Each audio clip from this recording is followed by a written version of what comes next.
May adlaw katawhan sa Dios sa Archdiocese sa Osamis sa ngalan sa tong talahoron nga Arsobispo, Archbishop Martin Sarmiento Humuad, uban sa mga kahugpungan sa makaparian sa tibok lokal nga simbahan sa Osamis, kini inyong amigong higala, Father MJ Samonte. Maghahatod og pamalandong ninyo karong adlaw karon nga Martes, sulod sa ika-siyam nga Domingo sa ordinaryong panahon. Mga igsoon, ang ebanghelyo natong pagabasahon ng pamalandungan karon atong pagakutloon sa ebanghelyo sumala ni San Marcos. May pipila ka mga Pariseyo ug mga sakop sa pundok ni Herodes nga gipadala ngadto kang Hesus aron pagbitik kaniya. Pinaagig mga pangutana. Miduol sila kaniya og miingon, magtutudlo nasayod kami nga ikaw musulti gayud sa tinuod og dili ka mahasol sa gihunahuna sa mga tawo, kay dili ka man magsapayan sa pakahimtang sa tawo. Nagtudlo ka sa matuod mahitungod sa pagbuot sa Dios alang sa tawo. Busa sultihi kami, supak ba sa atong balaod ang pagbayad og buhis ngadto sa emperador sa Roma or dili ba? Apan nakasabot si Jesus sa ilang tuyo, paglaang kaniya busa nangutana siya, nganong naninguha man kamo sa pagbitik kanako, dadi akong salapi kay akong tan-awon. Busa gidadaan siya nila og salapi ug nangutana si Jesus kanila, kinsa man kining nawong og ngalan nga gikulit dinhi. Mitubag sila, sa emperador. Mingon si Jesus, kung mao kana ihatag ninyo ngadto sa emperador ang iya sa emperador ug ngadto sa Dios ang iya sa Dios. Ug nahibulong sila pag-ayo kaniya. Mga igsuon, ang ebanghelyo sa Ginoo. Daygon ikaw Kristo. Hunyo 2, 2026.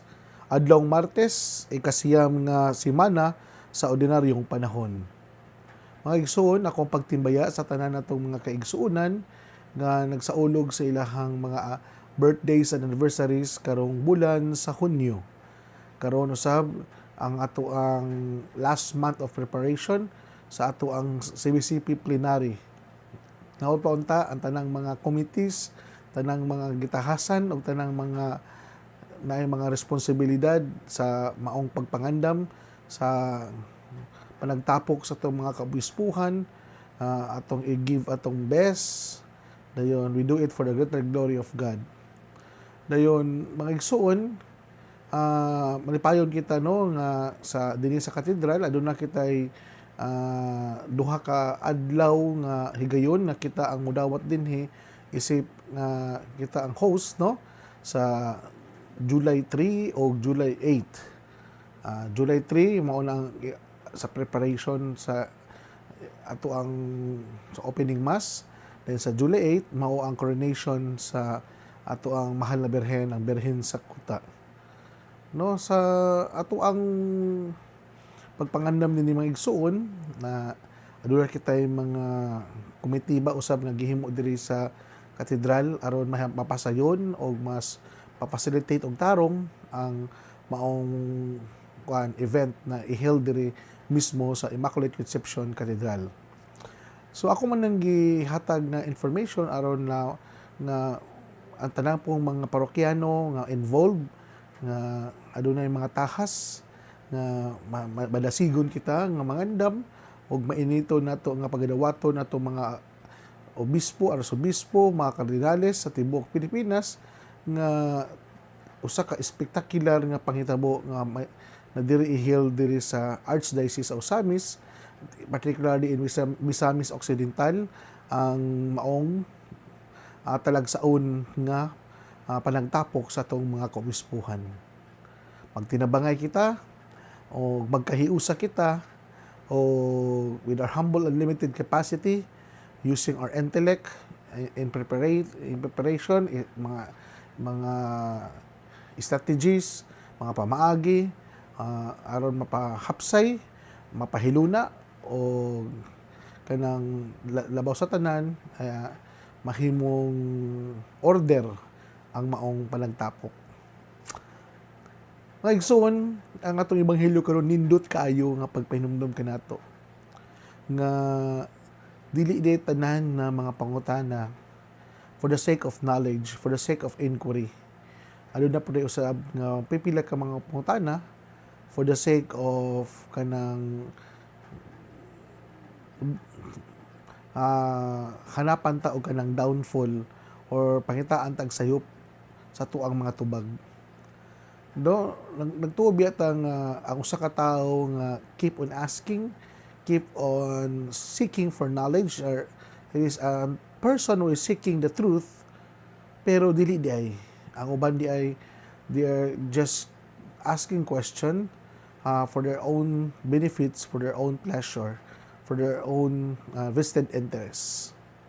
Sama sa mga kadagkuan sa mga gipadala ngadto kang Hesus, no, mga kadagkuan ni sa pundok ni Herodes, sakop sa pundok ni Herodes, daghan sila mga pangutana ni Jesus, aron sila nga makakita og rason nga ilang bitkon og kung naagay sayop katubag si Jesus, mahimo nilang ground aron si Jesus ilahad yung madakop o mapatay. Pero you know that Jesus is the Son of God, the omnipotent God, the all-knowing God. Nakalimot sila nga sa wala pa lang nila gihimo ang ilahang mga daotang plano, si Jesus nasayod na daan sa ilahang pangunahuna nga dili maayo. Mga igsuon, makaingon ta nga kitang mga tao bisan pag unsa ka bright nato, makaingon gyud ta nga mas bright gyud ang Dios. Mao na nga dili na to pwede kalabanon ang Ginoo. Dili na to pwede nga ato ang buhat-buhatan og manang mga istorya ang usa ka Ginoo nga mo'y nagbuhat sa tanan, the owner of the universe, the owner of the world. Kita mo'y membro lang niini. Ura bitaw konektado kini sa ebanghelyo gahapon ba nga kitang mga saop murag nakalimot kita nga kita gisugo lamang, gipiniyalan lamang sa maong kalibutan. Then naabot na nun sa punto nga nahimutang entitled kaayo, nagtuota nga kita na mo'y tag-iya sa maong yuta. Mo po ni ang hitabo karon sa ato ang ebanghelyo nga ang mga sakop ni Herodes nagtuo sila nga kaya nilang bitkon si Jesus, nga nalimtan nila nga si Jesus anak sa Ginoo, anak sa langit ng Amahan, dayon ilahanan noong pagitaan og sayop. Mao na diya nakalimot sila kung asa nila ilugar ang ilang kaugalingon. Nagsuon dili unta ta bitaw mulantaw sa tuang kaugalingon that it seems that we are above and superior sa Ginoo. Bisan pag unsa ta ka intelihente, unsa na ang atong mga naabot sa kinabuhi. Mao bitaw na katong usa sa mga giistorya atong sa Titanic na giingon dadto sa usa sa mga architect or engineer. So how do you find this ship daw? Ingon siya, even God cannot sink. Dili daw makapat natong ilahang barko. Ang tanawa, even God ay ha. Dako kayo nga barko nga Titanic, pero nanganti man na even God dili mo makapalunod sa ilahang barko. Di tawa, lunod noon. Mao lang nga di gyud ta manganti mga igsoon, di gyud nato kalabanon ang Ginoo. Dili gyud nato imuong kontrahon nato ang Dios. Kay kung maninuod gani ang Ginoo, wa ra gyud ta sa kumingking sa kapasidad nga unsay pwedeng mabuhat sa Ginoo. Mao na nga we should not put the God in vain sa iyahang mga dili nato yaga-yagaan ang Ginoo, di nato siya tamay-tamayon. O panamay-tamay man nagibuhat sa mga sakop ni Herodes aron na pangutan-on noon nila nga og mga pangutana aron lamang nga mabitik, aron lamang masayop.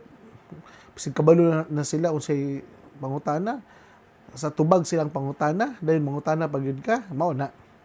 So mao na ha ato ang makatunan mga igsuon nga dili nato kalabanon ang Dios, kay wa gyud tay bout sa Ginoo.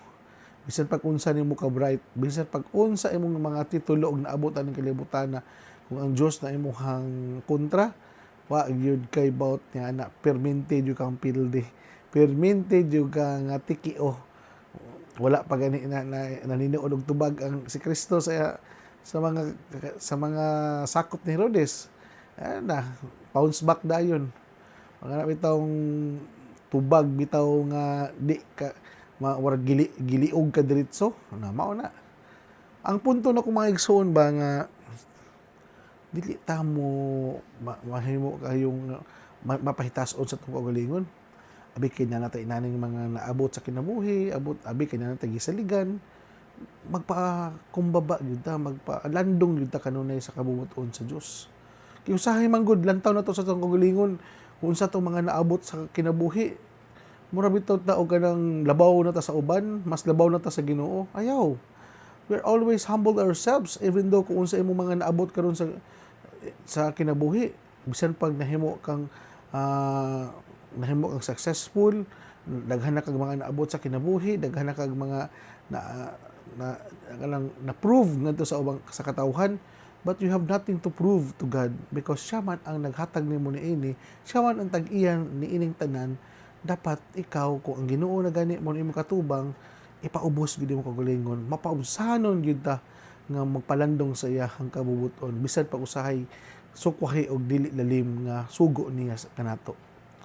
Second point that we need to reflect and ponder in our gospel today nga kanang bitong pakingon ni Jesus kung kinsa man ang dagway na diya sa salapi, ihatag sa emperador ang para sa emperador o ihatag sa Dios ang para sa Dios. Give what is due for God, give what is due for human. Sa kinabuhi magud nato usahay, nakalimuta o pahinumdum sa tong kaugalingon nga kaning tanan nato ang mga gipangbuhat karon, usa kini ka buhat nga kana bitawng unsa ang para sa Ginoo, unsa ang para sa tao. Namay po'y para sa Dios, ihatag nato unsay due para sa Ginoo. Mao na nga sa to ang kinabuhi, hinaot pa unta nga kita naningkamot sa pagbinuotan, naningkamot sa pagtinarong. Dili na to kalimtan unsa ang para sa Ginoo. Kay usahay man gud masubraan bitaw nahimong kalibutan ra kayo ang ato ang mga tumuog tuyo aning kalibutan, nahimong worldly ra kayo ang ato ang mga intensyon aning kalibutan.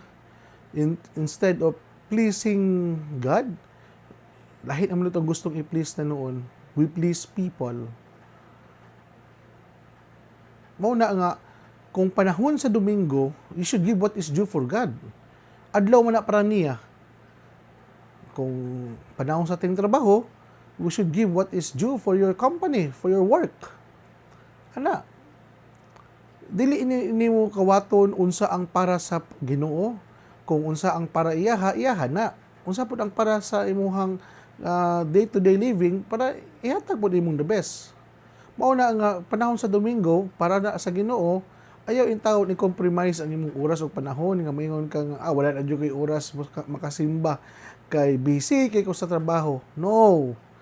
You are dili na ka holistic, dili na balance ang imong kinabuhi kung mao na ang imong istorya o linya sa imong tunada.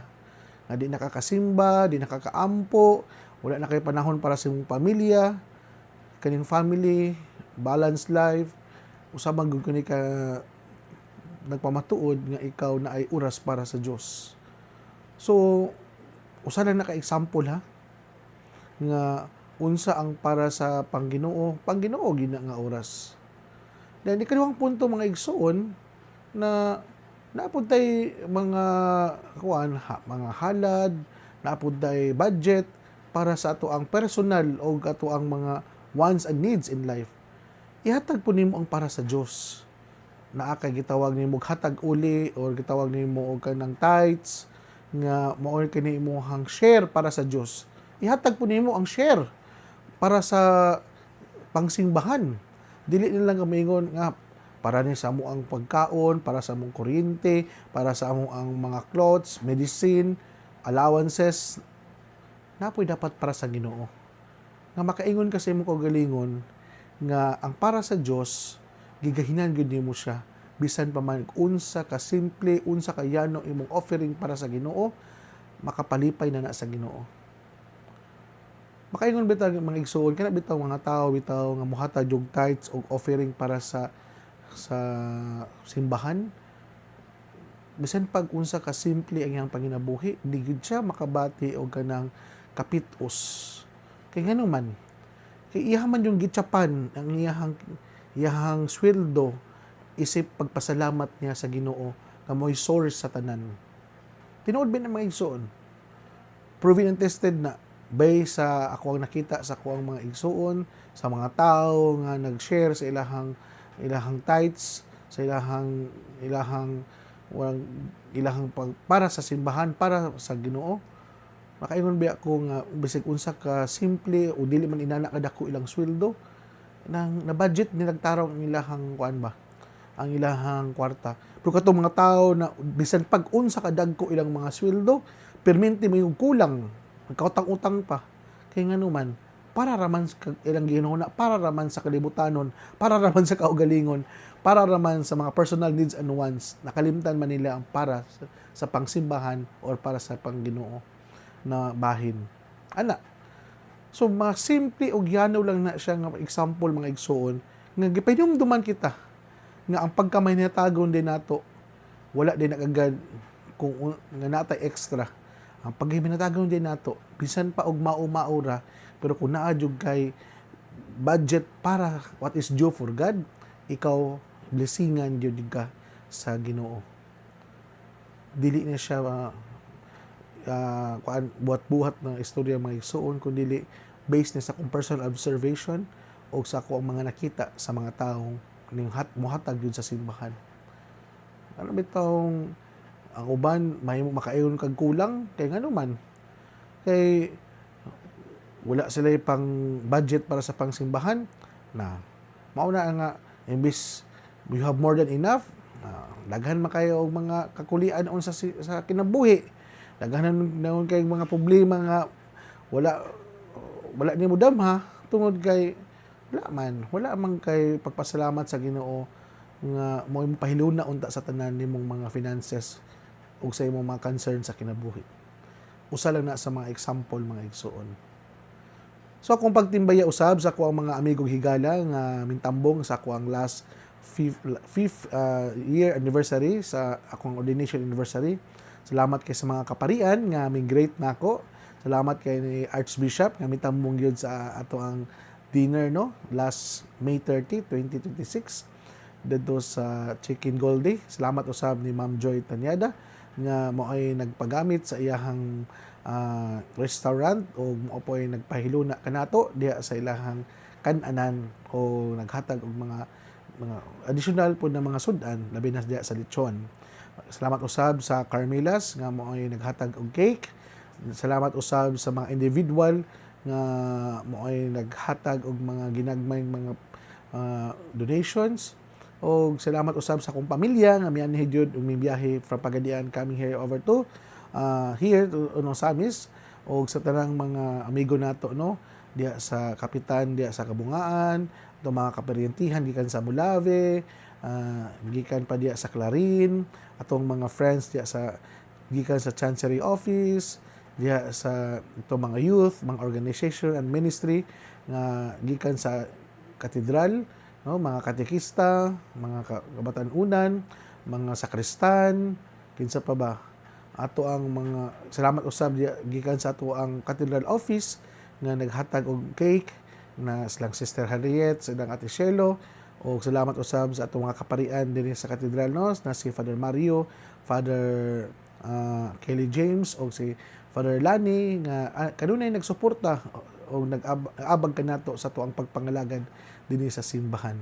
Sa tanan tong mga amigo higala diya sa Mercury Drugs sa Katadman branch o sa main branch na kanunay na nag-uban kanato o sa tanan natong mga higala usab nga kanunay nag-ampo gikan diya sa San Mateo Rizal labi na ni Ate Laila Del Mondo uban sa iyang mga kauban si Ma'am Sara, si Ate Bless og si anipod si ato ang nanay nga ever kanunay nagmahal og nagsuporta kanato, Tita Barira and family, sa Sabado and Kahandig family, o Tita Patruhas and family, o sa tanan natong mga friends, benefactors, and tanang mga nagmahal o nagampo kanato, daghang salamat kaninyong tanan. Hinaot pa unta nga ang langit ng Amahan, ang Diyos Anak, ug ang Balaang Espiritu nga kanunay naguban kanato, tagaan ka mong igong kadasig sa pagpadayon sa pagpangalagad o paghatag og nang sa inyong mga resources ngadto sa iyahang mga ministro, labi na namong mga kaparian. Mga igsoon, dinhi lang ko kutob, ayaw kamo kalimot na ang pulong sa Dios ang gayud nga pamation ug pamalandungan ug paningkamutan nga mapuy-an. Wala ang tawo nga naningkamot magpuyo sa pulong ni Jesus, sama siya sa usa ka kahoy nga gitanom daplin sa sapa kansang ang dahon dili gayud malaya og timpo sa tingbunga muhatag siya maayong mga bunga. Hinaot pa unta na kining tanan natong nadungog ug gipamalandungan makatabang kanato sa pagkinabuhi nga balaan. Ug mo'y magdala kanato sa tong gitinguha og padulngan ang gingharian sa langit nga gipangandoy sa matag binunyagan. Igsuon ug manausab uban sa pangama sa tong mahal nga birhen natong gitawag dinhi sa misa misnon ang birhen sa kuta, ang Dios unta magapanalangin kanato sa ngalan samahan sa Anak sa Espiritu Santo. Amen. Igsuon, once again daghang salamat o God bless kanatong tanan.